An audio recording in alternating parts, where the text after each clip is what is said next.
bem. Então, boa tarde, pessoal. O pessoal que está participando, que está chegando. Então, nós temos essa live dedicada ao tema do protestantismo. Só que o tema do protestantismo vinculado ao livro publicado recentemente pela editora Recriar, lá de São Paulo, do nosso amigo Iago. Está aqui uma cópia dele, maravilhoso, a capa, o conteúdo, tudo ficou muito bem feito. Eu tive o prazer de participar com o prefácio, nossos colegas Zwinglo Mota Dias fez a apresentação.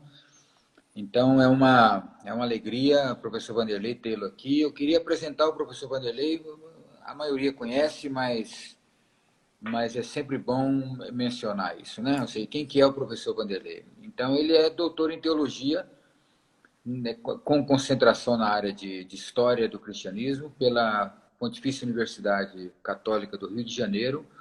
O doutorado dele foi defendido em 2015.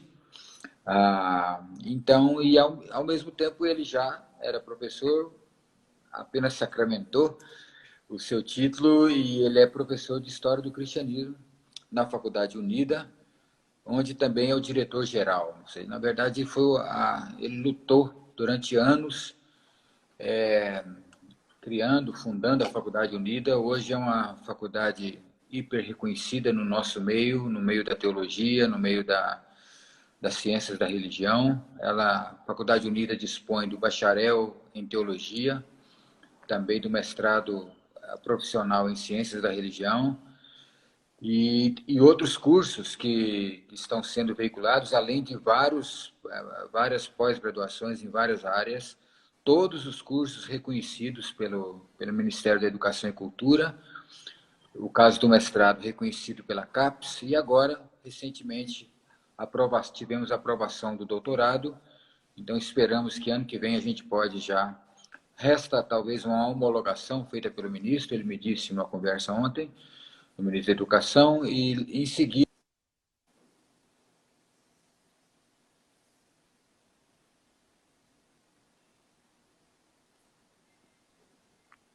Parece que deu uma travadinha aí na sua internet, Ronaldo. Não sei se você está me ouvindo. Perdi a conexão um minutinho aqui. Não, tudo bem, já voltou. Sim, estou ouvindo sim. Você estava só finalizando aí a questão do doutorado. Isso. Tá, então é isso. E o doutorado, devemos começar o doutorado na Unida no ano que vem. Então, provavelmente esse ano ainda, né? Estamos contando que ainda vai ser esse ano, vamos ver. Esse ano, olha só, que beleza. Então, e aí, além disso, o professor Vanderlei é membro da SOTER, Sociedade de Teologia e Ciências da Religião, onde eu também participo. Ele coordena comigo o GT de Protestantismos, e também membro da CIRA, Sociedade Internacional Rubem Alves, e também da AAR, American Academy of Religion, nos Estados Unidos, que é o maior encontro de teologia, ciências da religião do mundo, ou seja, reúne anualmente milhares de pessoas. Ele também tem participado. E o professor Vanderlei, então, é um apaixonado por história, e nesse particular ele se concentrou na história do protestantismo. Então, é uma honra, professor Vanderlei, tê-lo aqui, pela Recriar, também pela Faculdade Unida, e para mim também é uma honra poder conversar contigo a respeito do protestantismo. Então, eu acho que eu tenho várias questões, apesar de ter feito o prefácio e ter lido o material todo teu antes da publicação. Eu tenho várias questões que eu coloquei aqui, mas a gente também quer que outras pessoas participem e tudo mais. Então, se você quer fazer isso, pode escrever a perguntinha, eu vou anotando, e alguma curiosidade, alguma dúvida, você pode fazer isso também, né? Eu queria, então, passar a palavra para o professor Vanderlei agora, para ele fazer uma pequena exposição falando do livro. Mas antes disso, me chamou a atenção, antes dele fazer essa breve exposição, me chamou a atenção muito a questão da capa, né? A capa, né? A capa, ela... Duas coisas me chamaram muita atenção, porque eu só recebi a capa depois do livro publicado, não é? E na capa tem o título Por uma Fé Encarnada, tá aqui, Por uma Fé Encarnada, e o subtítulo Uma Introdução à História do Protestantismo no Brasil. Então, tanto no título quanto no subtítulo aparece a palavra uma. E eu queria, então, que na hora que você fizer a exposição, Wanderley, explicasse um pouquinho por que uma fé encarnada e por que uma história do protestantismo. E a outra coisa é a fotografia, que eu achei muito interessante, e eu queria saber se ela é indicativa de alguma coisa, como eu sei que você é criterioso, e o Iago também, na questão das publicações que faz, né? Eu também tenho experiência com o Iago em outra publicação. É alguém numa encruzilhada, uma encruzilhada de caminhos. E assim eu passo a palavra para você, se você puder falar um pouquinho, e a gente vai conversando nisso aí. Tá bom, seja bem-vindo. Tá bom, Ronaldo, professor Ronaldo, muitíssimo obrigado aí por essa gentileza, pela sua gentil apresentação e pela sua amizade, por ter feito o prefácio, né, ter se dado o trabalho de ler o texto, obrigado mesmo. Bem, isso que você coloca, Ronaldo, na realidade a ideia dessa capa surgiu de um texto que eu estava lendo do nosso amigo Raimundo, e que não tinha nada a ver com o livro. Eu estava lendo por causa de um outro projeto que a gente está trabalhando junto, e ele citava lá a Encruzilhada, e eu estava exatamente na fase de escolha da capa do livro, e de repente isso deu um clique na minha cabeça, e falei isso com o Iago, né, compartilhei com ele que eu queria uma encruzilhada, né, uma foto de uma encruzilhada na capa. Eu até acabei achando essa foto, compartilhei com ele algumas, né, ele acabou escolhendo essa, que eu também achei muito bonita, e tem a ver com uma que aparece no título e que aparece no subtítulo, né, porque a ideia de encruzilhada, a encruzilhada ela é tanto um ponto de chegada quanto um ponto de partida, né? E ela tem a ver com multiplicidade, né? Multiplicidade de escolhas, de possibilidades, né? De caminhos, de rotas. Então você está ali, você pode tomar a rota que você quiser, né? Então, eu pensando na história do protestantismo no Brasil, eu pensei especialmente no ponto em que ele se encontra e quais são as alternativas que o protestantismo tem, as que ele teve no passado e as que ele tem daqui para frente, né? Então, quando eu falo de por uma fé encarnada e uma introdução à história do protestantismo, é subentendendo, primeiro, que você pode ter diferentes pontos de vistas para ler essa história, para contar essa história e para interpretar essa história. A que eu estou propondo é uma, portanto, é a minha particular, a minha interpretação particular, e junto com isso a ideia de que o protestantismo, eu estou assumindo o fato de que o protestantismo ele tem diferentes alternativas diante de si. É essa encruzilhada, diferentes caminhos. Que caminhos, que rosto o protestantismo brasileiro terá, ou que faces ele terá no futuro, Ronaldo, só o futuro dirá, mas eu, particularmente, estou propondo uma. E aí o título, Por uma Fé Encarnada, que seja um protestantismo engajado, que seja um protestantismo comprometido. E comprometido com o quê? E aí tem a ver com a lente com a qual eu li essa história. Por isso que eu chamei de uma introdução à história, que a lente com a qual eu li essa história passa pela teologia que a gente poderia chamar de teologia social e política. Mas eu poderia ler sobre vários prismas, sobre o prisma da missiologia, do evangelicalismo, mas o prisma que eu escolhi foi esse. Essa foi a lente que eu escolhi. Quer dizer, eu persegui, por assim dizer, na história, as ações, as produções teológicas e as ações no âmbito do protestantismo brasileiro que estivesse engajado com questões sociais e políticas, né? Ou seja, o que a gente poderia, o que eu gostaria de, o que eu quis perseguir na pesquisa foi esse protestantismo que a gente poderia chamar de progressista, de um protestantismo comprometido, falando de maneira até genérica, com aquilo que a gente chama de direitos humanos, né? Num sentido muito amplo, né? Que tem, quando a gente fala de direitos humanos, incluindo questões ambientais, questões culturais, por exemplo, as questões das minorias. E a gente sabe que ao longo da história do protestantismo aqui no Brasil, nós tivemos importantes setores desse protestantismo que se engajaram, que se comprometeram com isso. Agora, você também sabe muito bem, você tem ótimos livros sobre isso, Ronaldo, que quando a gente fala de protestantismo, a gente não está falando de um movimento. Desde o século XVI nós estamos falando de vários movimentos, e de movimentos, inclusive, contraditórios, né? Com contradições internas entre os grupos e internas a esses grupos, né? Então não dá nunca para a gente falar de um protestantismo linear, absolutamente coerente, com uma única linha de pensamento e de ação. Obviamente, isso não existe. E por isso, né? talvez, a ideia de colocar sempre no plural, protestantismos, às vezes. Exato, né? Exato. Porque de fato é isso, né? Isso não é uma invenção acadêmica. De fato é isso. Nós temos vários protestantismos, né?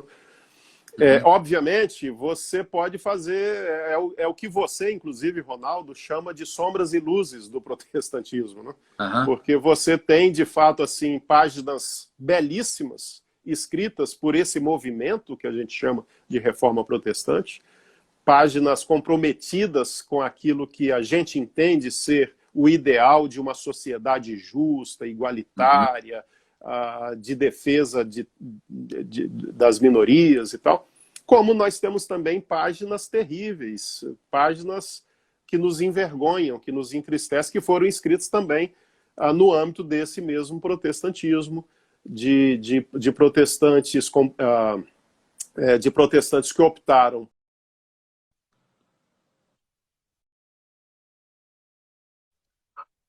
da escravidão, por exemplo, do racismo, né, da perseguição a minorias de toda a ordem. Enfim, essa é uma história que eu escrevi engajado. Eu procurei não apenas contar a história do protestantismo no Brasil, mas refletir sobre essa história, conversar com ela, dialogar com ela, e ao mesmo tempo me engajar também com essa história. Quer dizer, eu tenho um lado, vamos dizer assim, eu assumi um lado. Eu não contei assim de maneira distante, eu vou apenas aqui apresentar os fatos. Eu assumo que eu defendi um lado específico que tem a ver com a minha vida no ambiente protestante, desde que eu me converti em 84, que tem a ver com aquilo que eu acredito, com aquilo que eu tenho feito ao longo dos anos. Né? E na verdade a gente que conhece a Faculdade Unida sabe dessa, vamos dizer, dessa pegada integral, social do protestantismo, ou seja, o sonho de ver um protestantismo mais engajado, mais mesclado com a sociedade como um todo, né? Ou seja, sem dúvida. Agora, me chamou também a atenção que no título e no subtítulo, Vanderlei, eu acho que isso é bom também para esclarecimento dos nossos amigos que estão aqui com a gente, assistindo, os espectadores, ou como é que a gente chama isso, mas enfim, que apareça a palavra em destaque, a palavra protestantismo, e a palavra evangélico não aparece no título. Né? Claro, a gente sabe, o pessoal que trabalha com isso, dando aulas, os professores sabem muito bem exatamente o que significa. Se você vai, por exemplo, na Alemanha, a igreja protestante da Alemanha se chama evangélica. Né? E talvez por isso o nome evangélico, de alguma maneira, para diferenciar do cristianismo católico, ele ficou ligado ao fenômeno protestante brasileiro. E, ao mesmo tempo, o nome evangélico hoje tem também um desgaste muito grande por N motivos que toda a sociedade está vendo, não só agora, por essa questão da política e tudo mais, mas também já há um bom tempo isso tem acontecido. Como é que você vê, então, essa nomenclatura, a importância da nomenclatura protestante, porque o termo protestante ele é parcamente utilizado, ou seja, ele é usado na academia, né? Ou seja, a pessoa, eu não vejo o nome protestante no letreiro de alguma igreja, ou as pessoas, não, eu sou da igreja protestante, mas eu sou evangélico, eu sou evangélico. E o que está acontecendo tem muito a ver com os desmandos, os problemas, os escândalos e tal, e muita coisa boa também, mas muita coisa ruim acontecendo, conforme você disse, em relação a essa nomenclatura evangélica. O que você pode dizer sobre protestantismo e evangélicos aqui no Brasil. Você acabou dando já uma dica, uma pista aí do porquê que eu optei por protestantismo e não evangélico. É pelo desgaste, né, da palavra evangélica. De fato, como você também citou, a palavra evangélico ela é dos primeiros dias da Reforma, né? O Lutero gostava muito da palavra evangélico, o Lutero e todos os outros reformadores, porque remetia à ideia do evangelho, né? De uma espécie de resgate ou de retorno ao evangelho e tal. Então, assim, não foi uma novidade que surgiu, de repente, no meio protestante, né? No cenário protestante. Agora, num dado momento, vai se configurando um tipo específico de evangelho. Eu identifico isso daí mais ou menos na época do movimento metodista na Inglaterra do século XVIII e mais especialmente no século XIX nos Estados Unidos, em que essa palavra ela vai delimitando um tipo específico de protestante. Então é como se, quer dizer, você tem o mundo protestante, que se chamava de evangélico também desde o século XVI, mas num dado momento, quer dizer, não se tornou uma exclusividade, a igreja da Alemanha, como você citou, continua usando a palavra igreja evangélica. Aqui no Brasil, a igreja luterana, todas as igrejas, os ramos do luteranismo no Brasil usam a palavra evangélico, mas essa palavra evangélica ela foi também ganhando uma especificidade que tinha a ver com anticatolicismo, por exemplo, que tinha a ver com perfeccionismo, que tinha a ver até com um olhar desconfiado para um tipo de protestante que não era considerado realmente evangélico, era considerado meio católico. Então ela foi ganhando contornos, especialmente no século XIX nos Estados Unidos, e veio para o Brasil através dos missionários, e que acabou criando, ao longo das décadas, esse tipo de evangélico que, na minha opinião, ele renega as melhores páginas da Reforma Protestante, né? Quer dizer, o que eu estou fazendo aqui é uma generalização, eu sei disso, assumo, não estou dizendo que todo evangélico ou que a palavra é maldita, nada disso, mas por uma questão de opção pessoal, eu achava que a palavra protestantismo ela ainda guardava e guarda ainda algum tipo de compromisso e de vínculo com as suas raízes mais antigas e mais profundas, com essa história maior, mais ampla da Reforma Protestante. Né? Então, por isso que eu faço essa opção. Né? Eu notei também, Vanderlei, desde a leitura dos manuscritos que você me mandou, que você montou todo a tua pesquisa, porque o pessoal que está assistindo com a gente aí é sempre bom reiterar, né? Esse livro, na verdade, Por uma Fé Encarnada, uma introdução à história do protestantismo no Brasil, ele é originalmente uma tese de doutoramento. Evidentemente que para você transformar isso em um livro, você tem que fazer adaptações, né? De uma tese acadêmica como essa, e eu estava olhando inclusive a riqueza da tua pesquisa, das notas e da bibliografia no final, ou seja, você citou praticamente todos os grandes historiadores estrangeiros, né, e os nossos nacionais, né, o Martin Dreyer, todos aqueles que trabalharam o conceito de protestantismo no Brasil, história do protestantismo, estão aqui contemplados. Eu acho que portanto, é uma contribuição maravilhosa. Mas eu notei que você montou a sua pesquisa, eu chamei de tríade ou tríptico, mas é um tripé, né? É um tripé com implantação, consolidação e fragmentação. E depois você coloca um quarto pé aí, que é quase que como um desejo, né? Seria uma teologia pública e a reforma, né? Ou seja, uma teologia pública talvez para o protestantismo no Brasil, que seria uma coisa mais para o futuro, ou do presente para o futuro, olhando para frente, e sendo que o tripé ele tá descrevendo, mas você descreve com muita criticidade, né? Você é uma abordagem, eu diria, crítico-descritiva. Não é só, como você disse antes, você não está contando um fato apenas, você está interpretando esse fato, tentando entender esse fato no seu contexto o que ele significa para hoje, essas raízes do protestantismo. Então, eu queria que você falasse um pouco sobre esse miolo do teu livro, antes de chegar na última parte, que é a teologia pública. Esse miolo, como é que você viu a performance do protestantismo no mundo e depois a chegada dele no Brasil e como ele está hoje e essa coisa toda que a gente já começou a falar um pouquinho, né? Ok. Tá, eu vou gastar um tempinho um pouquinho maior então agora. Primeiro sobre a linguagem, Ronaldo, eu arrisquei, embora fosse uma tese de doutorado, eu arrisquei escrevê-la numa linguagem mais acessível. Eu acho que essa talvez seja a melhor palavra. Quer dizer, embora fosse uma produção acadêmica que tivesse que atender as exigências de um doutorado e depois ser defendido perante uma banca, quando eu digo que eu arrisquei, porque eu poderia ter me lascado lá na banca, né? Isso não é a linguagem que se usa numa tese.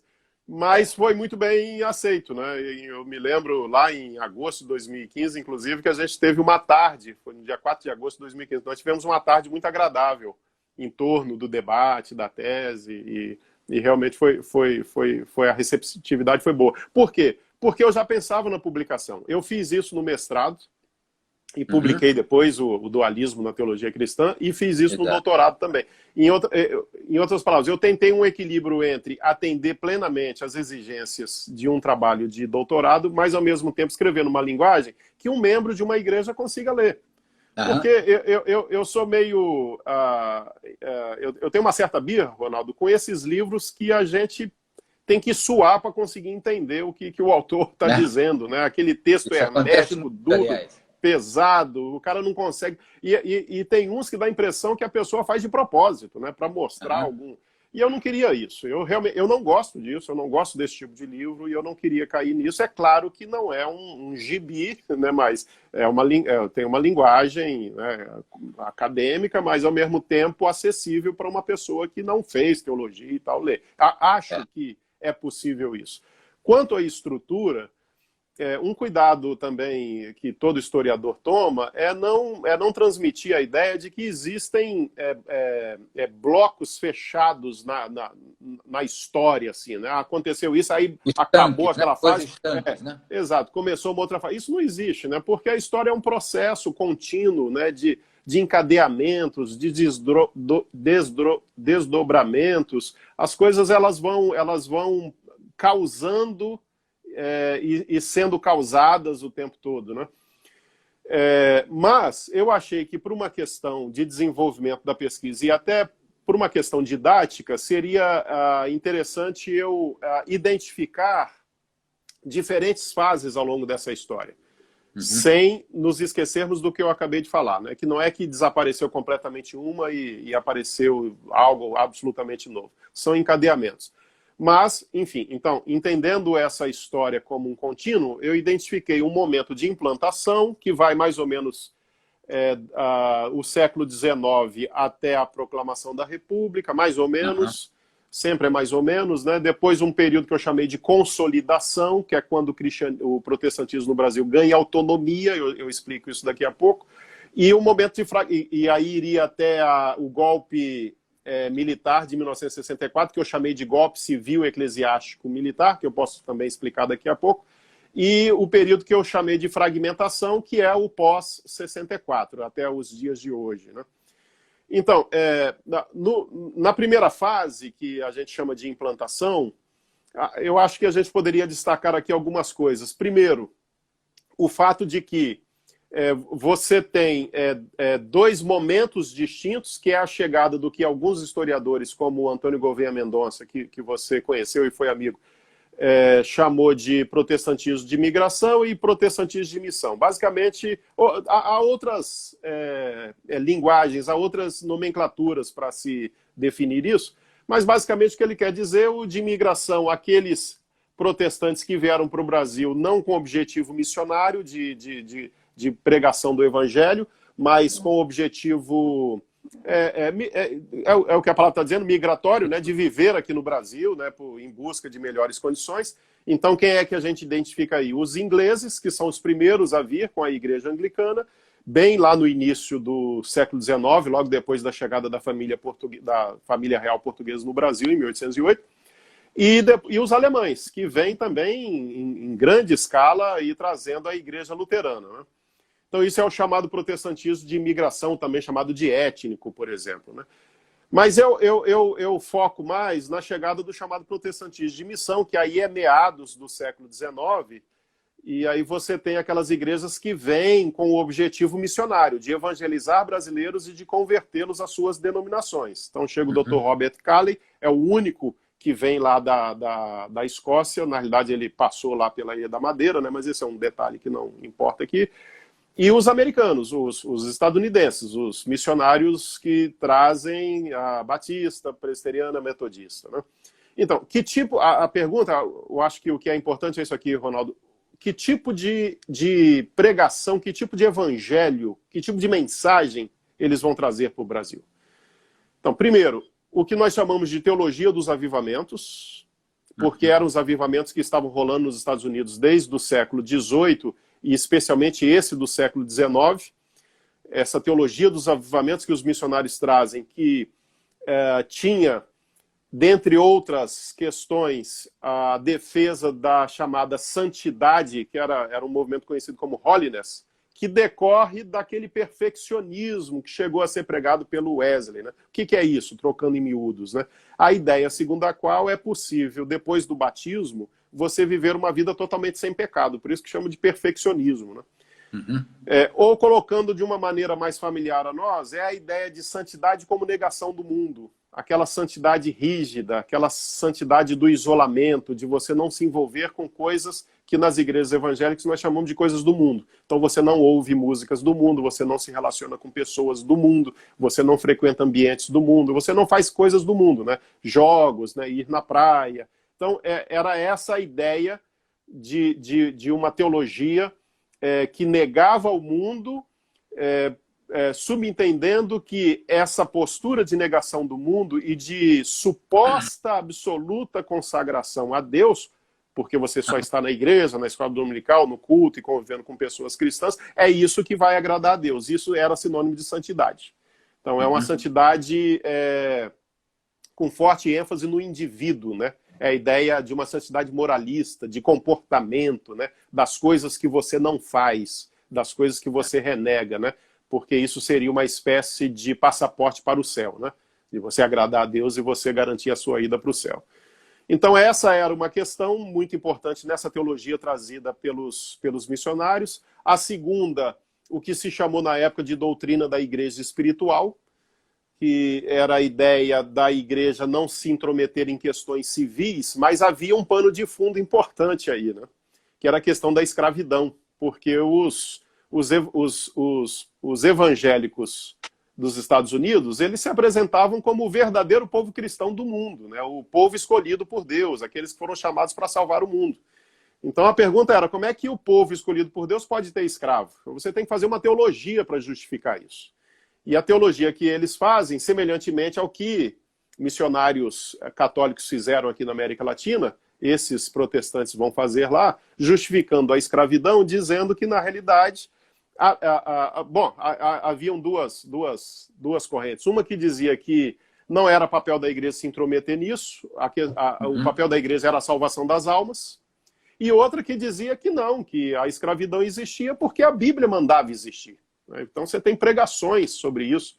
O João Chaves, pastor batista, que mora já há muitos anos nos Estados Unidos, lançou no final do ano passado um livro chamado Racismo entre os Batistas Brasileiros, um livro excepcional, e que eu usei para revisar o texto, inclusive, porque tive acesso a ele no final do ano passado, e ele mostra como que todos os missionários batistas que vieram para o Brasil, e o seminário onde eles foram formados, os professores tinham escravos, o diretor tinha escravos, os pastores tinham escravos, e eles pregavam sobre isso. Eles iam para o púlpito das igrejas dizer que não era para ter vergonha, porque a Bíblia, ela homologava, era um mandamento bíblico, tanto no Antigo quanto no Novo Testamento, segundo esses pastores.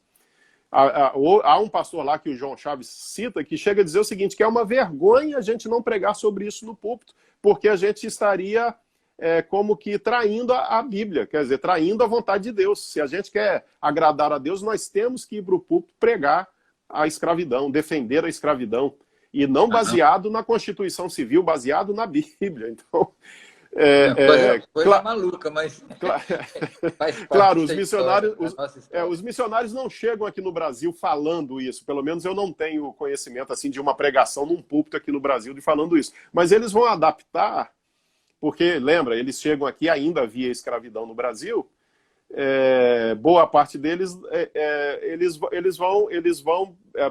se eles não vão defender, eles também não vão criticar, né?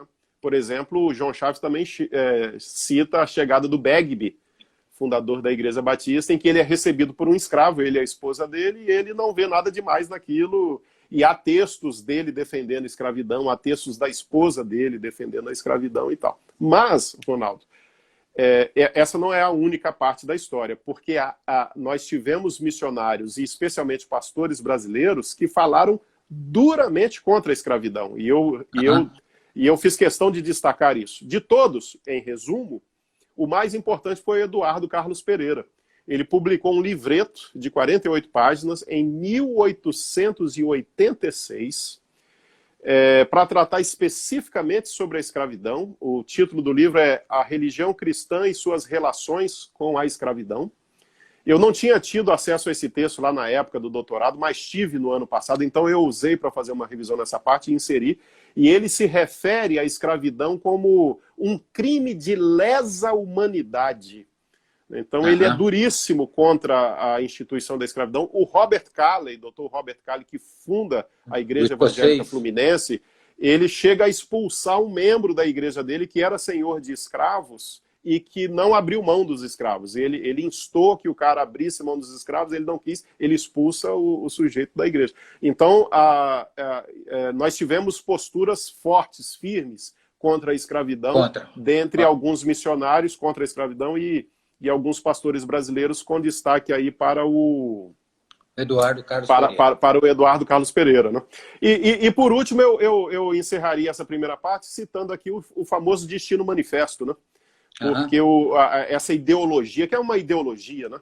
Quer dizer, para aqueles que não estão familiarizados, a ideologia do Destino Manifesto é uma ideologia típica lá dos estadunidenses, segundo a qual os Estados Unidos da América eles são um povo escolhido por Deus, e aquela nação foi fundada amando de Deus. E eles fazem uma espécie de paralelo com a saída do povo do Egito, a travessia do Mar Vermelho e a Canaã, que é dada por Deus para o povo de Israel. Então, né, o Egito seria a Inglaterra, eles atravessam o Atlântico, que é o Mar Vermelho, e eles chegam ali naquela terra, que seria a Canaã, dada por Deus, para que ali eles fundassem a nação mais cristã do mundo, que seria um farol, uma luz para todas as nações, para a salvação de todos os povos, né? Há mais um elemento que deve ser acrescentado, e que essa tarefa foi dada aos povos anglo-saxões, porque são povos superiores. Então, o Destino Manifesto, eles têm um destino determinado por Deus, que é de pregar o Evangelho, mas não é simplesmente pregar o Evangelho, é pregar o Evangelho junto com a cultura anglo-saxã, que se confundiria com o ser cristão. Então, os missionários, eles trazem isso, né? Essa ideia de eles pregavam o Evangelho junto com a cultura anglo-saxã, e que para eles, no final das contas, era a mesma coisa. Veja que até hoje, 170 anos depois, nós temos desdobramentos, temos problemas dentro de algumas igrejas que tem a ver com a questão da cultura brasileira, com instrumentos brasileiros, com musicalidade brasileira, com roupa brasileira. Não sei se isso é tão comum. Quando eu me converti na década de 80, era muito sério isso. Hoje eu nem sei se é tão sério quanto já foi, mas acho que ainda é um problema. Como que coisas que são semeadas lá no passado, os desdobramentos vão longe, né? Então, assim, isso é implantação, tem obviamente vários detalhes lá. O momento de consolidação, Ronaldo, que é a parte que mais me empolgou no texto, na pesquisa, tem a ver primeiro com o momento em que as igrejas protestantes no Brasil ganham autonomia. Autonomia em relação a quem? Em relação às missões. Porque havia esse negócio, muitos missionários diziam, nós é que implantamos, nós é que botamos dinheiro, Quer dizer, precisava de dinheiro para construir igreja, para construir escola, os missionários botavam dinheiro. Então a gente é que manda. Então começam a haver conflitos. Eu estou simplificando, haviam outras questões em jogo aqui também, como a questão da maçonaria, por exemplo. O próprio Eduardo Carlos Pereira que envolveu Eduardo Carlos Pereira, Adrião Bernardes no contexto batista. E aí você tem diferentes momentos dessa autonomia. O caso dos batistas, houve um avanço até a década de 30, depois um retrocesso nesse aspecto, e os missionários praticamente dominaram até agora, década de 80. No caso presbiteriano, o avanço foi mais rápido. No caso metodista, também foi um pouco mais rápido essa autonomia. Quer dizer, basicamente, o que os pastores brasileiros, eu estou falando pastores porque na época eram pastores homens, né? Não haviam ainda pastoras mulheres, o que eles queriam era isso, eles queriam liderar as denominações, eles queriam dar os rumos que eles achavam que E a própria que educação tomar. Teológica, né? Eu lembro que eu, só fazendo uma Perfeito. parte, Sim, por favor. eu fiz a faculdade batista e tinha excelentes professores, mas uma grande parte eram os missionários norte-americanos com as suas esposas dando as várias cadeiras da teologia. Isso na década de 80, conforme você disse agora. E trazendo aquela teologia do sul dos Estados Unidos, que é uma teologia que replica muito próximo ainda a teologia lá do século XIX, né? Ela não avançou, ela praticamente não avançou, né? Então tem esse momento que é um momento mais ou menos traumático, alguns cismas vão acontecer, inclusive, como você citou do Eduardo Carlos Pereira, né, que em função dessa questão e de outras questões, ele entra em atrito com missionários e pastores brasileiros que apoiavam os missionários e acaba surgindo lá o famoso cisma de 1903, dando origem à Igreja Presbiteriana Independente. Mas é um momento também, eu acho que aqui, que é o ponto mais interessante, em que o protestantismo nacional e latino-americano, ele começa a ganhar uma consciência de identidade própria. É muito recente ainda isso, mas é ali que ele começa a ganhar essa consciência, né, de uma identidade própria. E o momento ímpar e importantíssimo nessa tomada de consciência é o famoso Congresso do Panamá, que vai acontecer em 1916, que, como você sabe, aconteceu como uma espécie de resposta ao Congresso de Edimburgo, de 1910, na Escócia, porque eles tinham excluído a América Latina do campo missionário, porque achavam que a América Latina já tinha o catolicismo, então já era cristã. E os missionários que atuavam na América Latina discordaram disso e resolveram fazer um congresso próprio. É uma história muito rica, muito interessante de ser estudada. É e esse congresso genérico, né? O genérico, mas que foi muito importante. Isso aí. E ele recebe, Ronaldo, apenas três pastores brasileiros foram lá na cidade do Panamá, e os três eram presbiterianos: o Álvaro Reis, o Erasmo Braga e o Eduardo Carlos Pereira. O Álvaro Reis e Erasmo Braga da Igreja Presbiteriana do Brasil e o Eduardo Carlos Pereira da IPI. Isso em 1916, o rompimento foi em 1903. Né? Os três são pessoas eruditas, são grandes intelectuais, grandes pregadores, e os três reagem de forma diferente. Eu diria que dois ficaram de um lado e um foi mais progressista. O Eduardo Carlos Pereira e Álvaro Reis vão reagir de uma maneira. O Erasmo Braga vai reagir de uma outra maneira ao Congresso do Panamá. Esses dois, especialmente o Eduardo Carlos Pereira, eles vão reagir de uma maneira algo crítica a esse Congresso, muito empolgados. O Eduardo Carlos Pereira é uma figura interessantíssima da história do protestantismo. Um sujeito muito erudito, muito bom e ao mesmo tempo foi muito importante no Brasil. Né? Mais de 80 edições, mas ao mesmo tempo conservador em alguns aspectos, contraditório em alguns aspectos, polêmico, era um polemista, gostava de polêmica. Né? E aí, como em decorrência desse congresso, a resposta dele ao congresso foi escrever um livro chamado O Problema Religioso da América Latina. E basicamente nesse livro, Ronaldo, um livro, se não me engano, de 1919, eu consegui um exemplar dele, ele destrói a Igreja Católica. Ele meio que repete o que foi muito comum lá na época da implantação, de padres que se converteram e escreveram livros com essa pegada apologética, e eram polemistas, né? Quer dizer, É, colocavam em xeque as doutrinas católicas, e aí muitos padres rebateram e escreveram também livros colocando em xeque as doutrinas protestantes. O Eduardo Carlos Pereira, agora já no século XX, ele meio que dá continuidade a isso, escrevendo um livro com esse tom polêmico, atacando a Igreja Católica. Basicamente, o livro ele diz isso, que o problema religioso da América Latina é a Igreja Católica. E que o protestantismo seria uma lufada de progresso, né, de libertação, de autonomia, etc, etc e tal. O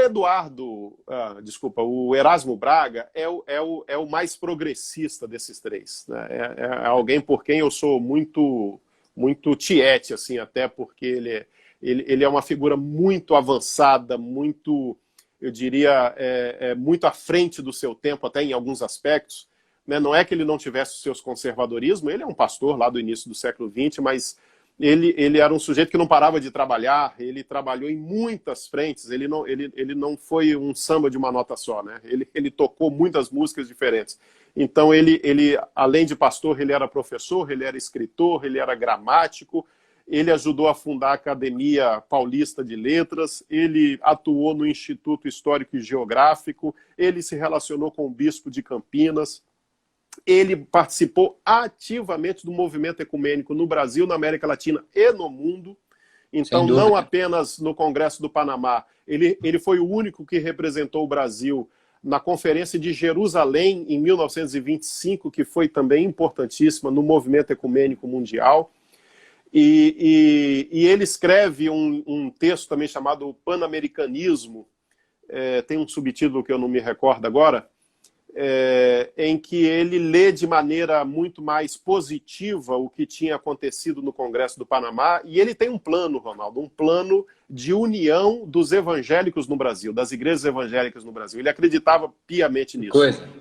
Ele atua desde o início do século XX em várias instituições de diálogo. Eu estou usando a palavra ecumênico, mas era mais um panprotestantismo, né? Porque não incluía a Igreja Católica, né? Era entre os protestantes. O Eduardo Carlos Pereira era muito empolgado com isso, o Álvaro Reis também, dentre muitos outros líderes.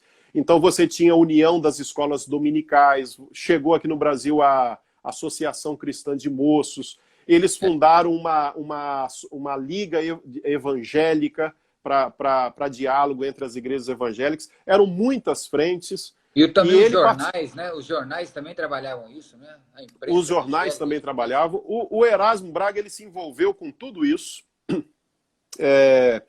Havia o Instituto do Povo, fundado por um missionário metodista chamado Hugh Tucker, que era um cara muito avançado também. E esse Instituto do Povo foi a primeira instituição filantrópica da história do Brasil, que era um monte de coisa ao mesmo tempo, né? Era assistência social, tinha cursos, tipo cursos técnicos de treinamento, como, por exemplo, de cabeleireiro, de artesão. Talvez.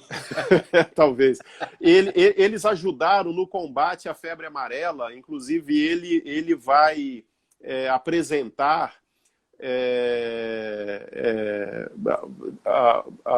ele vai apresentar pesquisadores norte-americanos para pesquisadores brasileiros, fazendo ponte para que eles conseguissem avançar na pesquisa e conseguissem vencer a febre amarela, os surtos de febre amarela. Enfim, foi um instituto realmente bastante interessante. E o Erasmo Braga, na articulação com esse missionário, com o Eduardo Carlos Pereira, com Álvaro Reis, dentre outros, eles pensam, inclusive, isso eu acho fantástico, em ter um único seminário no Brasil de teologia, que eles vão fundar em 1919, chamado Seminário Unido.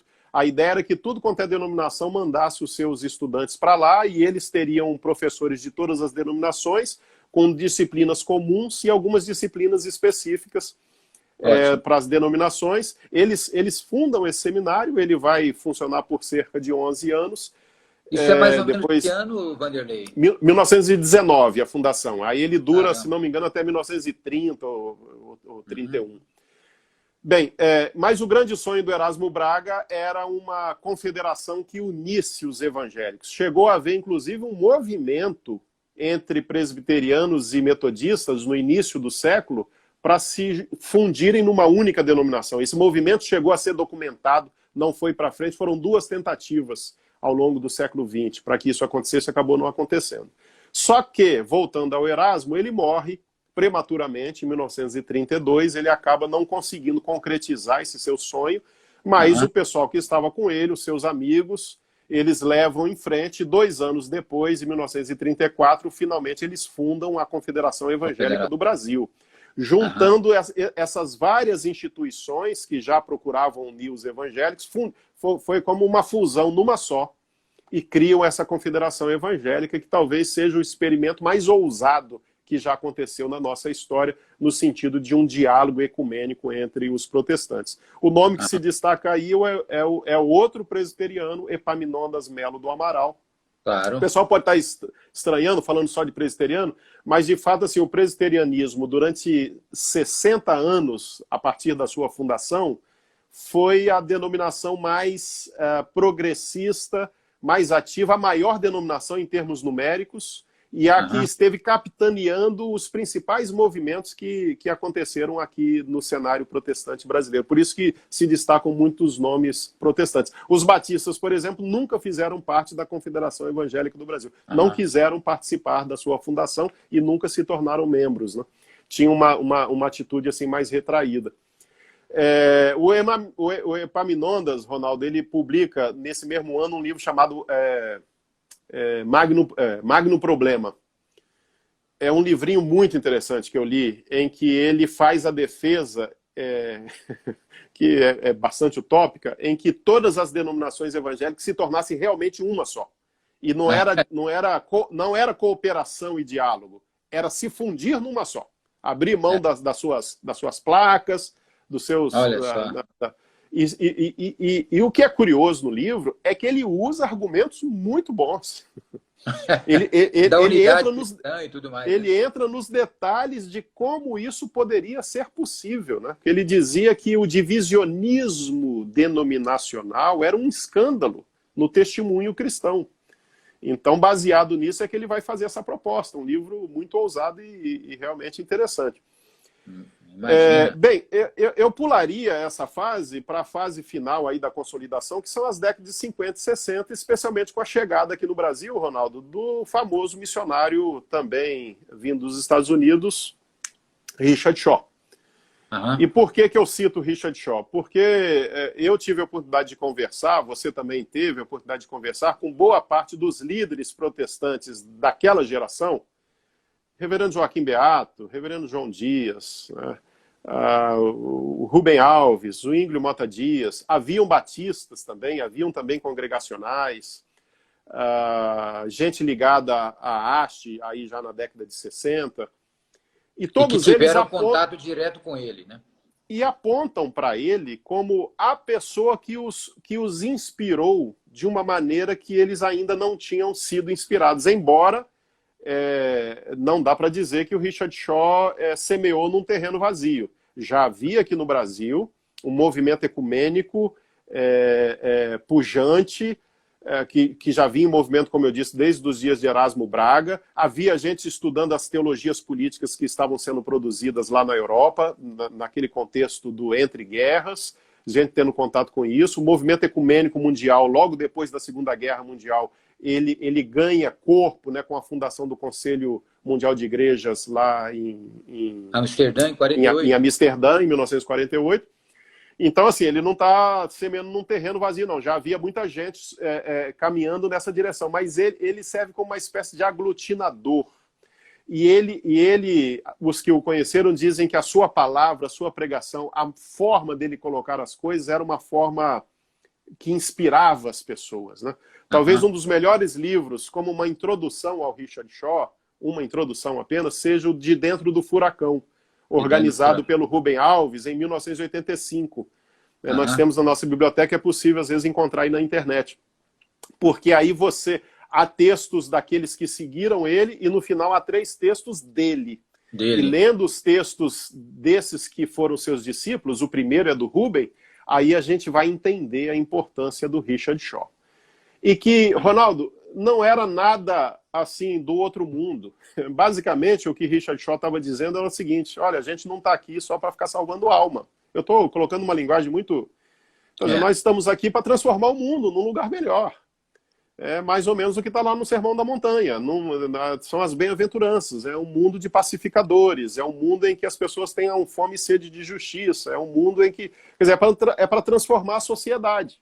Ao invés de ficar pensando só no céu e levando alma para o céu, é para olhar para os lados. É para transformar a sociedade. Era basicamente isso, né? Claro que ele vai longe nisso daí, mas basicamente o que ele está propondo é isso, né? E a E aí ele... recepção, e a recepção a ele das denominações brasileiras? Pois é, rapaz, aí essa é uma coisa que eu gastei muito tempo na pesquisa para entender, porque eu me perguntava como é que ele pode ter entrado na IPB, né? Em que você tem lá já o Bonésio Ribeiro, como um pastor que já estava se destacando, a Mantina Adornovação e tal. O que eu percebi, Ronaldo, pode ser que a minha leitura não seja a melhor, né? Podem existir outras leituras melhores, mas a leitura que eu fiz é a seguinte, que tanto a Confederação Evangélica do Brasil, quanto denominações como presbiterianos, metodistas, batistas, você não tem uma homogeneidade, você não tem uma unidade de cabeça. Assim. Você tem gente progressista e gente conservadora. Mas, aqui é que está o ponto, a impressão que eu fiquei lendo os textos é que havia um relacionamento até certo ponto cordial. Quer dizer, havia um convívio entre... Por exemplo, a Confederação Evangélica do Brasil, ela não era totalmente progressista. Ela tinha gente conservadora dentro dela. Mas você tem os setores progressistas. E assim também as denominações. Eu tenho a impressão que o pessoal, eles sabiam dessas diferenças, mas havia um certo convívio. Mas quando eu falo que eu tenho uma impressão, não é simplesmente uma coisa que saiu da minha cabeça. Lendo alguns textos, eu cheguei a essa conclusão. Vou dar um exemplo apenas, tem outros. Um exemplo. O Richard Shaw e o Valdo César, como você sabe, fundaram um setor da Confederação Evangélica. A Confederação Evangélica ela teve vários setores, de escola dominical, de reforma agrária, de juventude.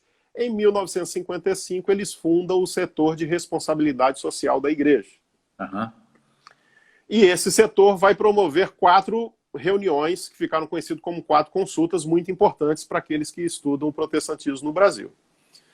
O Bonésio Ribeiro, que em 1966 vai ser eleito presidente da Igreja Presbiteriana do Brasil, e nesse cargo vai permanecer pelos 12 anos seguintes, e vai se identificar de forma absoluta com a ditadura que estava implantada no Brasil, e vai implantar uma espécie de ditadura eclesiástica dentro da IPB, promovendo expurgos, cassações.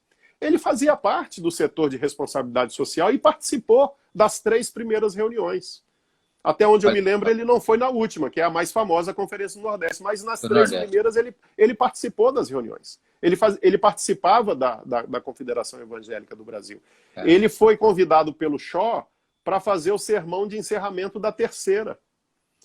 Então, isso e outras questões me levaram a entender que havia um convívio, embora na diferença, mas havia algum convívio. O que é que muda? Então, até o Richard Shaw era aceito. Mas o que é que muda? Aí eu também tenho uma resposta minha para isso, podem existir outras. A minha resposta para isso é o contexto mundial. O contexto da Guerra Fria, do pós-guerra, que, obviamente, quando eu estou falando do pós-guerra, ele vai chegando, ele vai se espalhando para o mundo aos poucos, à medida que vai se acirrando a relação entre Estados Unidos e União Soviética.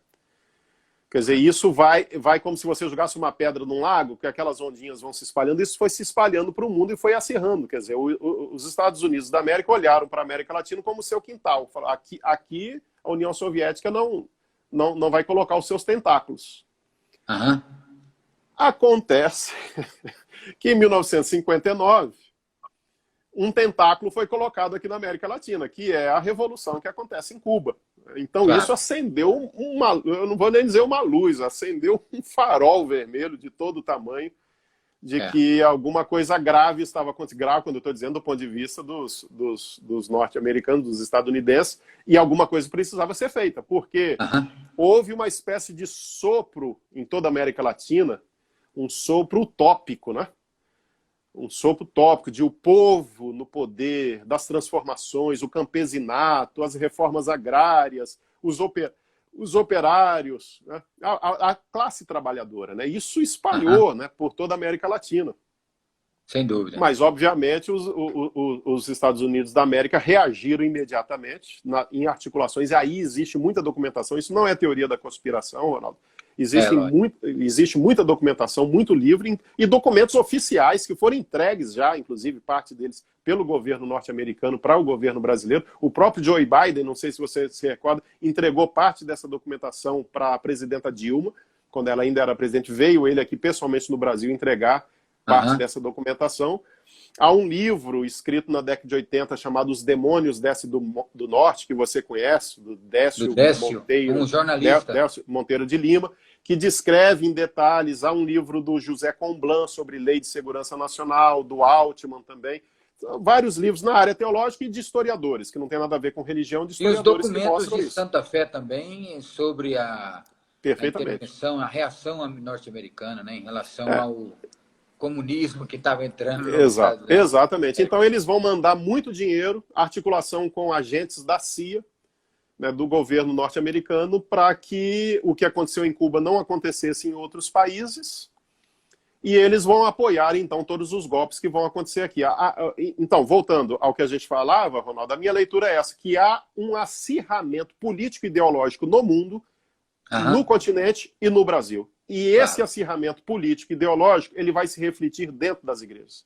Então, aqueles conservadores e progressistas que conviviam com certo respeito e cooperação até, essas relações elas vão se afastar como reflexo desse acirramento político ideológico que vai atingir em cheio, como um soco na boca do estômago das igrejas. E o primeiro sinal grave que eu particularmente vejo disso acontece na Igreja Presbiteriana do Brasil com o fechamento em 1960, 4 anos antes do golpe, em 1960, o fechamento do trabalho da Confederação dos Jovens, da Mocidade Presbiteriana, que foi fechada pelo então secretário executivo, reverendo Amantino Adorno Vassão, que depois vai se tornar, 2 anos depois, se torna presidente da igreja.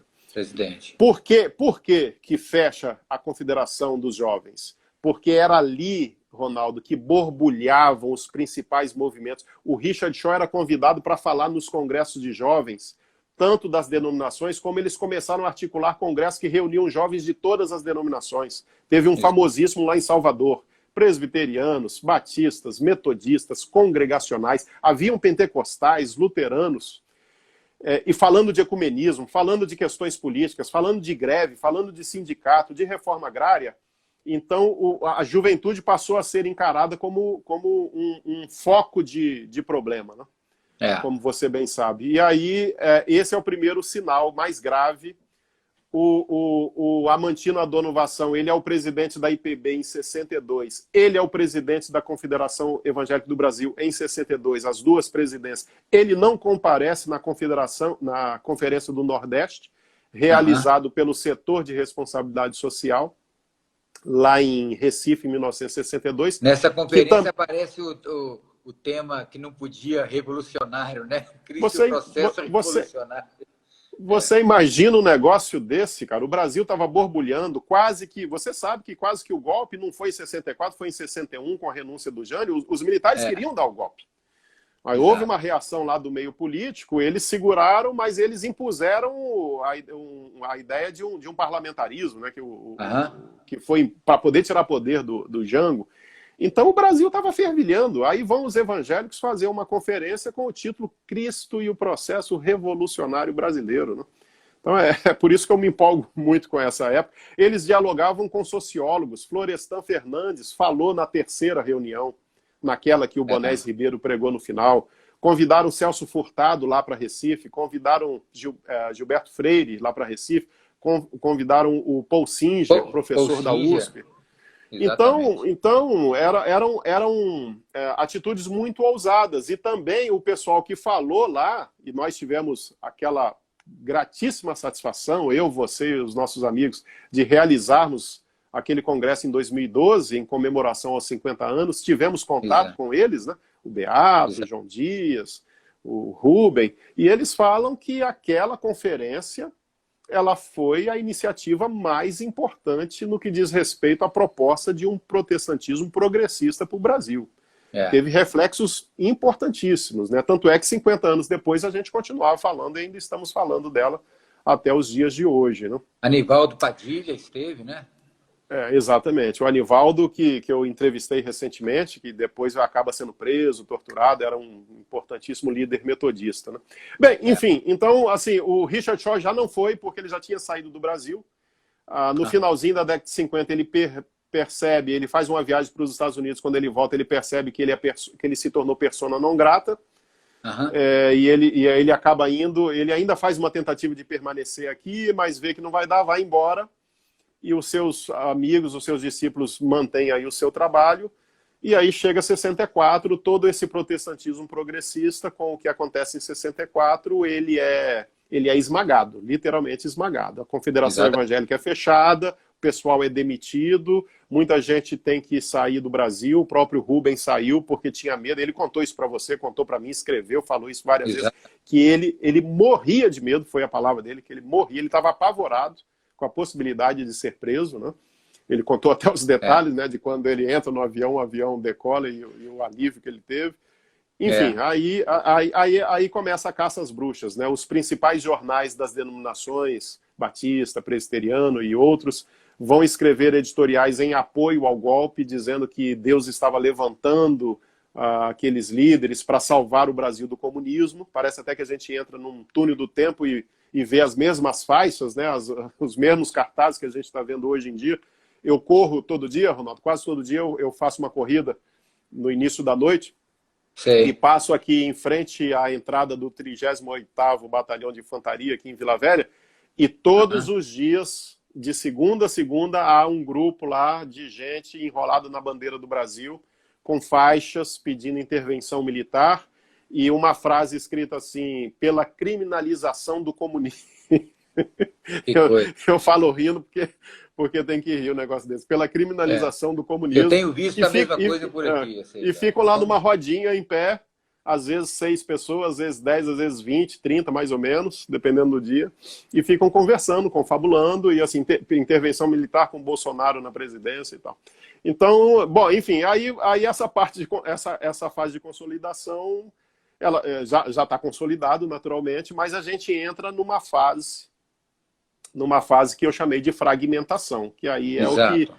é essa geleia geral que virou o meio evangélico daqueles dias para cá. Não sei se você quer fazer alguma consideração, Ronaldo, porque eu Não, falei muito já aqui. eu tô maravilhado com os detalhes, vários desses detalhes eu realmente não tinha, e alguns deles eu vi no seu material, mas ou seja, é muito rica essa exposição, mas a questão da fragmentação eu acho que é um ponto importante, porque inclusive no prefácio que eu coloquei uma pergunta para você.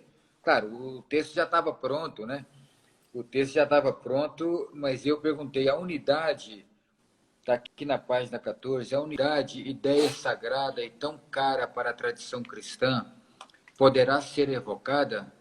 Estava o protestantismo destinado à diversidade em sentido deletério? Trazia em seu genoma a herança da confusão, da mixórdia?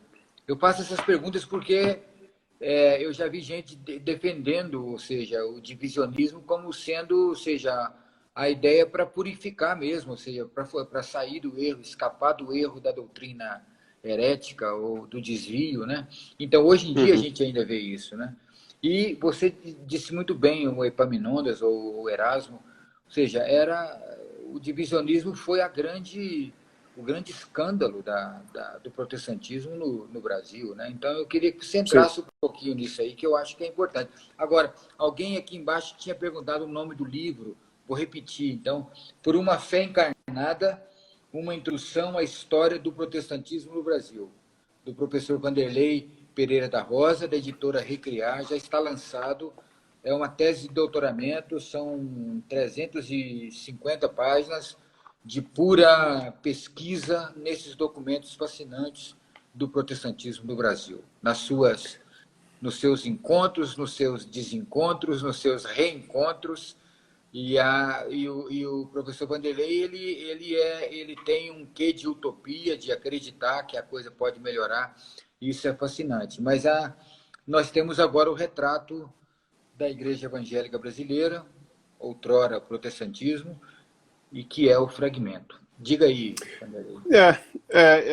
Só um detalhe sobre o livro, ele está em e-book, recentemente ele foi lançado em e-book, além do físico, né? Então, pela Amazon, é possível comprar no formato e-book, né? Que beleza. No formato físico, lá no site da editora Recriar, né?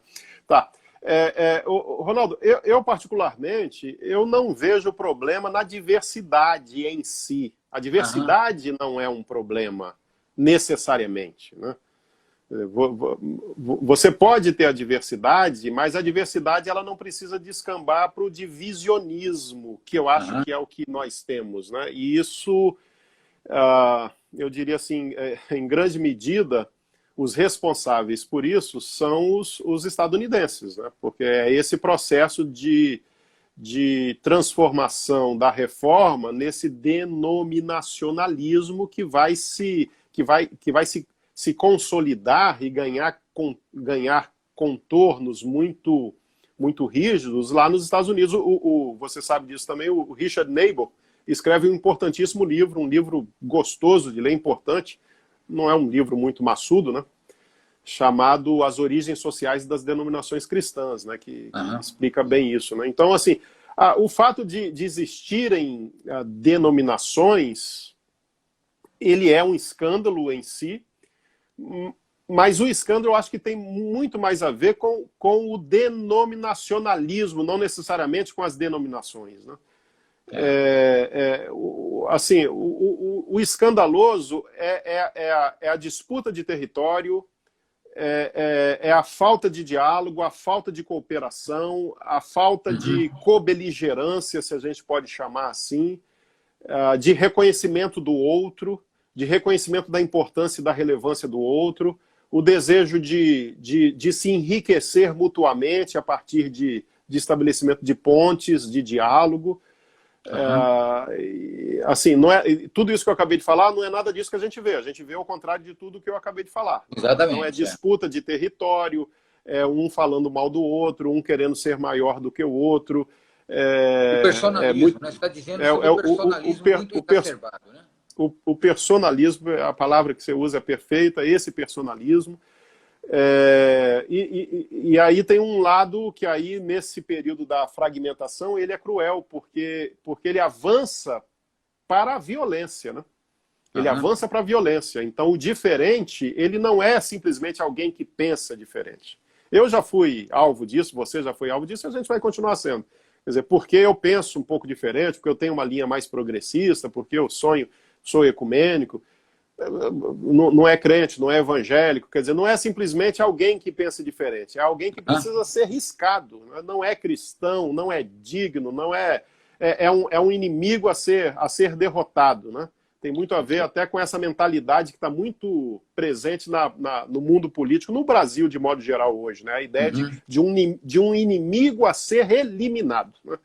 Então, mais uma vez, Ronaldo, eu acho que isso refletia o contexto social da época. O contexto social é o contexto da ditadura, por isso que eu chamei de civil eclesiástico-militar, porque ela tem apoio da sociedade civil, de empresários, ela tem apoio das igrejas também, de parte da Igreja Católica, de parte das igrejas evangélicas, então ela não é simplesmente militar, e especialmente a partir de 68, com o AI-5, os chamados anos de chumbo, em que o governo militar ele vai partir para cima para matar, para eliminar aqueles que eram considerados inimigos, e muitas vezes é usado como argumento o fato de que eram terroristas que estavam com armas na mão, então tinham que ser combatidos com armas. Isso não é verdade, porque era uma minoria da minoria que se armou. Você tinha muita gente que era contra o regime militar, que era militante de esquerda e que era contrário ao uso da luta armada. Eram pacifistas, né? Nós temos um monte de pacifistas, né? Inclusive o Partido Comunista Brasileiro era contra o uso de armas. Você tem casos notórios, você tem muitos casos, mas tem aqueles notórios. O deputado Rubens Paiva, por exemplo. Você tem já na década de 70 o jornalista Vladimir Herzog, por exemplo, esse pessoal nunca botou a mão em arma, né? Eles eram militantes, eles eram de esquerda, mas não estavam armados. O Anivaldo, que a gente acabou de comentar, que era um jovem metodista, e assim por diante. Então isso não é verdade. Mas, enfim, a ideia era essa. Eram inimigos que precisavam ser eliminados. E essa mentalidade entra na igreja. Por isso que eu vou chamar de fragmentação, porque a ideia era, não, nós não vamos conviver aqui na igreja batista com esse sujeito, não vamos aqui na igreja presbiteriana, nós vamos eliminar esse inimigo. Então, então você tem casos concretos e documentados de bispos e pastores entregando as delações, para o DOI-CODE, né, para os instrumentos de repressão da ditadura, né? Membros da igreja, jovens, o próprio Anivaldo, ele contou aqui em detalhes, ele foi denunciado, delatado pelo bispo, por um bispo, né, da denominação, e um pastor. E a ideia era essa. Lembra um pouco a Inquisição lá da Idade Média. A igreja não mata, a igreja não queima. Quem queima é o Estado, mas a igreja entregava para ser queimado. Entregava o sujeito.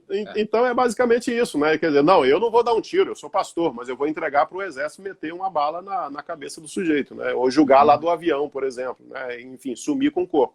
E aí há uma série de evangélicos que são mortos, líderes. A gente pode citar o Paulo Wright, podemos citar o Ivan Dias, mas existem outros jovens metodistas, como há também católicos, padres, freiras, né, alguns que são desaparecidos até hoje, que foram mortos, e aí essa mentalidade está presente na igreja. Então, pastores são demitidos, sumariamente demitidos. O seminário do centenário da Igreja Presbiteriana do Brasil, que funcionava aqui na cidade de Vitória, no prédio que hoje funciona a Faculdade Unida, ele foi fechado na época do Bonés Ribeiro como presidente. Todos os pastores foram demitidos e foram expulsos da igreja, e um deles, o reverendo Joaquim Beato, me disse: Vanderlei, a gente só era pastor. Da noite para o dia, eu me vi na situação de, com a minha esposa, meus filhos, e eu não tinha salário. E isso foi com um monte de gente. Os caras tiveram que se virar para conseguir sobreviver, né? Boa parte deles se tornaram professores universitários, como você sabe, né? Então, vários foram para o exílio, né? O nosso amigo Zuínglio, por exemplo, teve que sair para o exílio, porque se ficasse aqui no Brasil, muito provavelmente teria sido morto, chegou a ser preso, né? Passou 30 dias na cadeia, sem ter feito absolutamente nada, né? Quer dizer, nada assim, de ataque, enfim. Então, assim, mas eu, assim, só para fechar e te passar a palavra, eu identificaria alguns elementos aqui que vão, vamos dizer assim, avantajar ou vão acirrar esse momento. Você tem, então, obviamente, a ditadura, eu acabei de descrever aqui como que ela se reflete dentro da igreja, mas no cenário evangélico, há a chegada de novos elementos que são muito importantes. Eu estou me referindo aqui ao crescimento do movimento pentecostal, em primeiro lugar, que já está no Brasil desde o início da década de 20, mas explode na década de 50 com o processo de urbanização do país. Então vão se tornar, a partir da década de 60, o maior grupo evangélico, e aí eles vão chamar a atenção. Não é à toa que é a primeira vez que começam a acontecer eventos para refletir sobre o movimento pentecostal, é na década de 60, que é quando ele vai chamar a atenção das chamadas igrejas históricas. O primeiro é o patrocinado pela Haste. Depois o primeiro livro, que você conhece, da Beatriz Muniz de Souza, né? Beatriz Muniz. Que é o primeiro livro lançado, né, sobre o movimento pentecostal. E por que eu estou citando isso? Por causa da sua identificação com uma teologia fundamentalista norte-americana. A chegada no Brasil, nesse momento, das chamadas missões de fé. O que eram as missões de fé? Missões norte-americanas, algumas financiadas com dinheiro pelo governo americano, para fundar em várias partes do mundo, mas falando aqui do Brasil, fundar editoras e seminários, especificamente editoras e seminários, Palavra da Vida, por exemplo, o Seminário Betânia, lá em Minas Gerais, Editora Betânia, Editora Vida Nova, CEPAL, Editora Fiel, Mundo Cristão e muitas outras. Quer dizer, e eu fiz um mapinha, todas chegam mais ou menos nos mesmos anos, 65, 66, 67, 68, mais ou menos também nesses anos todas vão chegar. Né, dos quais nós participamos. Como a CEPAL, por exemplo, né? Como a CEPAL. E outros institutos, os famosos institutos bíblicos, né? O Bittencourt, nosso amigo também, ele destaca de maneira muito sábia, mostrando que não era à toa que era seminário e editora, porque era a maneira que eles achavam que eles poderiam controlar o pensamento, né? Então você publica uma teologia muito específica que tem a ver com o que eles acreditam, esses movimentos fundamentalistas norte-americanos e o ensino teológico. Então eles querem cercar essas duas coisas, né? E querem sufocar a igreja dentro dessas duas coisas. Durante muitos anos, por exemplo, o livro clássico para o aconselhamento conjugal foi do Tim LaHaye, né? Sobre o ato conjugal, alguma coisa assim. Eu lembro na minha... Pode falar, né? desculpa. Até surgiu uma bênção chamada Sexo, do nosso saudoso bispo Robson Cavalcante. Esse livro fazia a cabeça dos casais de classe média, classe baixa das igrejas todas, né? Na minha juventude evangélica, eu acho que na sua também, Ronaldo, a gente só lia livro da editora Betânia, né? Eram todos os livros da editora Betânia. Dificilmente a gente lia, às vezes Mundo Cristão Fiel, mas a maioria era da Betânia. Eram esses livros que traziam esse tipo de concepção para nós. Não havia muita gente produzindo teologia aqui no Brasil ainda, né? Mas então, Vanderlei, ótimo. Rapaz, a gente podia ficar era muito tempo aqui, mas eu vou adiantar da hora. Mas eu queria que você termine o livro falando sobre teologia pública e reforma, fazendo uma relação entre reforma e teologia pública, né? Já tem alguns anos que alguns colegas temos tentado trazer essa ideia.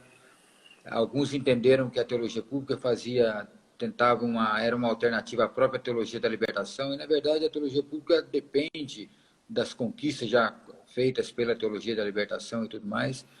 Então, eu queria que você falasse um pouquinho sobre isso, porque eu acho que é uma área que pode realmente gerar frutos aqui no Brasil, nesse ambiente teológico, para as igrejas e tudo mais, né?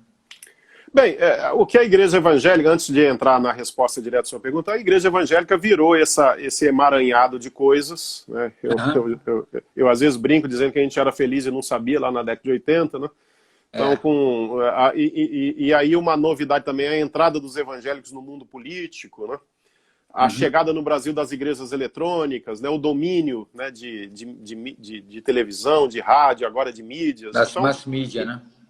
Exatamente. Então, virou tudo isso que a gente tem aí, os escândalos políticos, os escândalos financeiros, né, as alianças políticas, que, na minha opinião particular, são um atentado contra os evangelhos e o profetismo bíblico, né? Quer dizer, a ideia de uma religião que é estar do lado do órfão, né, e dos órfãos e da viúva, né, daqueles que são marginalizados, mas enfim. Eu, nesse último capítulo, Ronaldo, depois de descrever tudo isso, eu fiz uma espécie, que eu chamei de desvio, porque não se tratou exatamente de história do protestantismo do Brasil, mas eu voltei lá na Reforma por um motivo.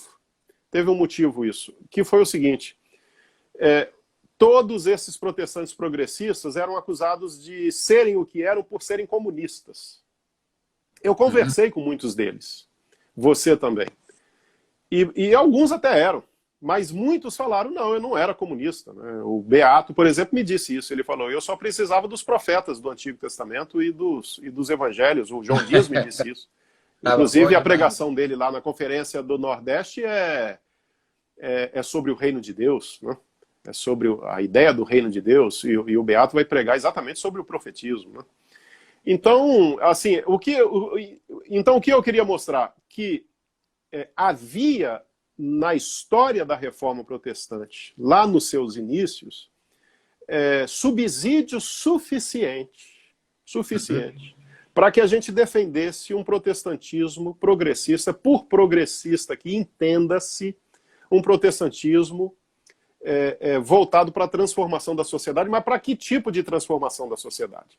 Uma transformação que pense na cidadania, que pense nas minorias, que pense na igualdade de todos, na justiça.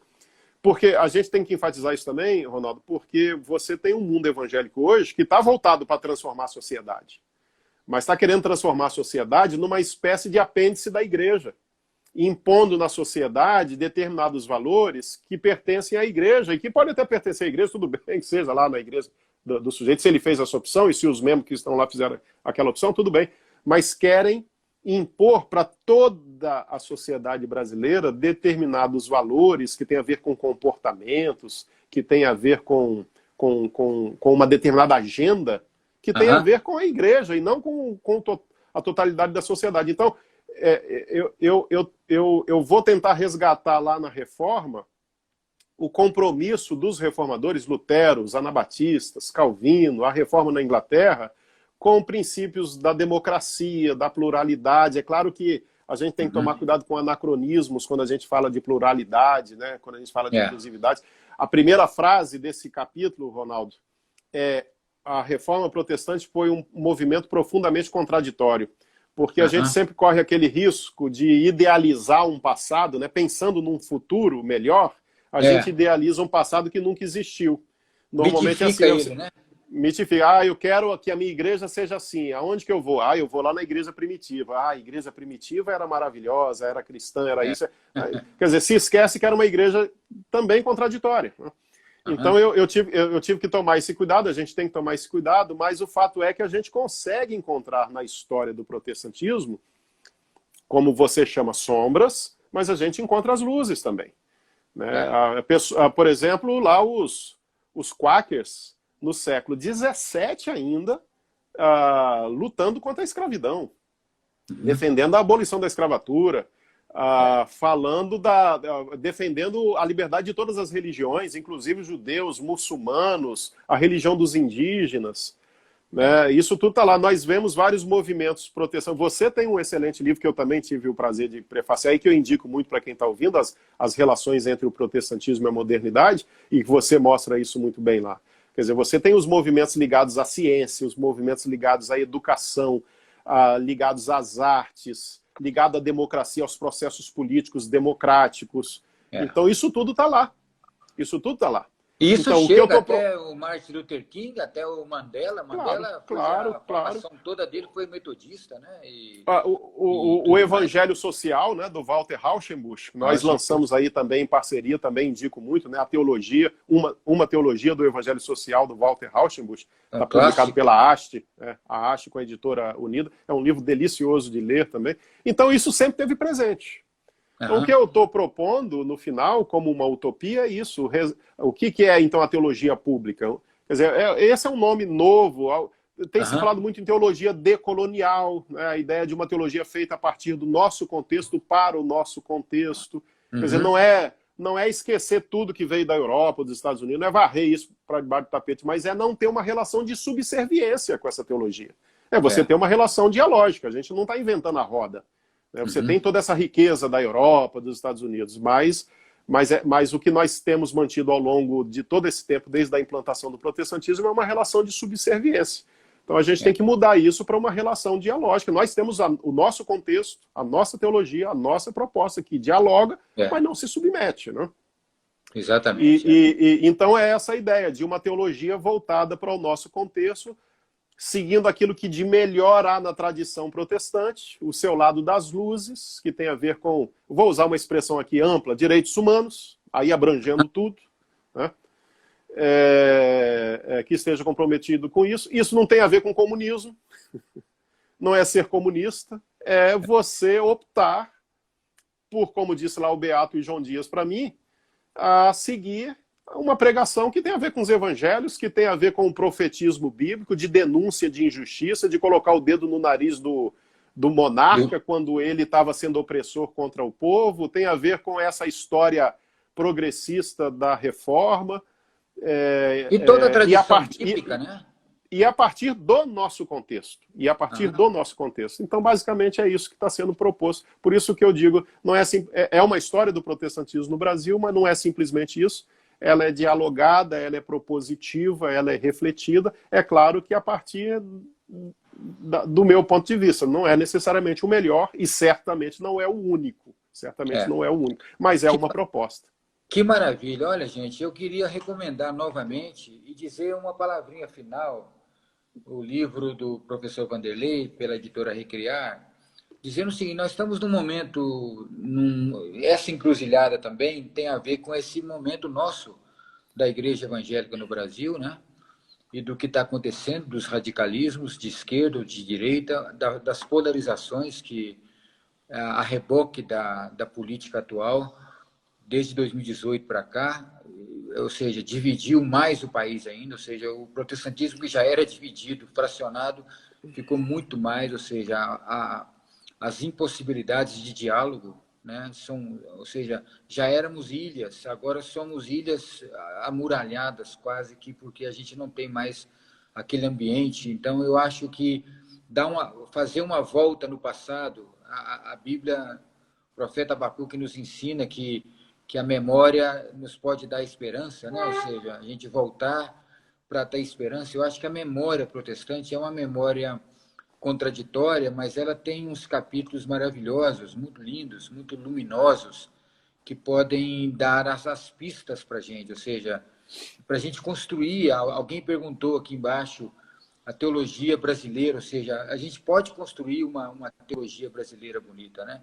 Mas a gente tem que conhecer um pouco da nossa ascendência, ou seja, do nosso DNA, né? Nós temos um DNA que está sendo que ele se adapta às questões culturais, como acontece na genética biológica, mas eu acho que é importante a gente revisitar. Tem outros materiais no Brasil que às vezes ficam muito presos na tradição mais acadêmica, mas como o professor Vanderlei está dizendo, a linguagem é uma linguagem ainda acadêmica, mas é uma linguagem acessível, né? Alguém coloca aqui, o Paulo Melo, no Brasil a teologia, o Carlos Ribeiro, no Brasil a teologia é ainda oriunda do exterior ou ela no Brasil já é uma teologia brasileira? Talvez você, dando uma palavrinha final, a gente não tem, já estamos com 1h30 cravado de live, Tá. eu acho que já é bastante. Vamos encerrar. Responda aí o Carlos Ribeiro e o Paulo Melo também elogiando aqui. Muito obrigado, gente. Professor Vanderlei, palavras finais. Bom, eu acho que em grande medida ela ainda é uma teologia oriunda do exterior, né? Assim, em grande medida. Eu não tenho como medir aqui, né, poder dizer em que proporção, mas pelo que a gente conhece, pelo que a gente sabe, né, pelo contato que a gente tem, ainda eu diria assim, a boa parte dos pastores, pastoras, teólogos e teólogas tipicamente evangélicos, né? Quando eu digo tipicamente evangélico, mais ligado a essa tradição mais conservadora do meio evangélico brasileiro, e a Igreja Evangélica Brasileira, ela é, na sua maioria, bastante conservadora, se tornaram uma espécie de zeladores, né? Zeladores de uma teologia que nos foi trazida por esses missionários, que foi produzida há 200, 300, 400 anos atrás. Eu estou cansado de ouvir, tive num evento há um tempo atrás, antes da pandemia, um rapaz dizendo isso. Eu acredito que Calvino foi quem fez a melhor interpretação da Bíblia, e eu acho que ali é que está a interpretação que a gente precisa tocar o barco. Quer dizer, desconhecer toda uma produção teológica de 500 anos, né? Quer dizer, e esse conceito hoje de epistemologias decoloniais, né, que inclui, obviamente, a teologia, né? Quer dizer, uma teologia feita a partir do contexto. Então, infelizmente, a minha resposta ainda é uma teologia que não responde à nossa realidade, mas tem muita coisa boa sendo produzida. A própria editora Recriar, eu diria assim, ela tem dado uma contribuição inestimável com a publicação de autores e autoras brasileiros e brasileiras, né, teólogos e teólogas. Muita coisa está sendo produzida, coisas específicas sobre teologia negra, por exemplo. A Recriar tem teologia negra produzida pelo James Cone, que é um dos grandes nomes da teologia negra, como teologia negra produzida aqui no Brasil. Está aí no site da editora Recriar, o pessoal vai encontrar, como Ronilson Pacheco, por exemplo, o pastor Marco Davi, teologia indígena sendo produzida aqui no Brasil, né? Então, assim, tem o livro do nosso queridíssimo amigo, o Raimundo, Os Evangélicos e a Pobreza no Brasil, né, que é um livro fenomenal que eu usei também como fundamento para a minha pesquisa. Enfim, tem muita gente produzindo muita coisa boa. A questão é que, assim, em termos de maioria, ainda é uma teologia vinda do exterior. Mas se quiser, o que eu quero dizer é isso, se quiser fazer uma opção por se adentrar numa teologia brasileira e latino-americana, tem muita coisa em português, muita coisa sendo produzida por gente aqui do Brasil e da América Latina. e que vale muito a pena ler, mas ainda não é, certamente ainda não é a maioria. Mas não é insignificativo também não, sabe, Ronaldo? Eu acho que não é sem importância, né? Não é. Insignificante, desculpa, não é insignificante, não é. Nós temos um setor bastante razoável em termos numéricos no meio evangélico brasileiro que eu acredito quer isso, né? Eu chutaria aí em torno de 30% do nosso contexto evangélico, e que não é pouca gente, 10 milhões, 15 milhões de evangélicos que querem uma teologia que seja brasileira, que seja engajada, que tenha a ver com a nossa realidade, que surge a partir da nossa realidade, né? Eu acho que é possível. E tem material para isso, né? Ronaldo, muito obrigado a você, muito obrigado a todos aí, obrigado aí pelo carinho, pela sua condução aí muito gentil. Obrigado mesmo a você e a todo mundo. Muito bem, muito obrigado, gente. Olha, uma boa terça-feira. Cuidem-se, máscara o tempo inteiro. Não negar a gravidade que nós estamos vivendo no país, ou seja, a coisa está muito complexa, muito perigosa, então vamos nos cuidar e vamos ler bons livros. Então, eu recomendo o livro do professor Vanderlei, os livros da editora Recriar e a Faculdade Unida, que nos cedeu aí o professor Vanderlei para essa live maravilhosa, e a cada um de vocês que participou com a gente. Muito obrigado, boa terça-feira. Até logo, gente. Valeu, obrigado.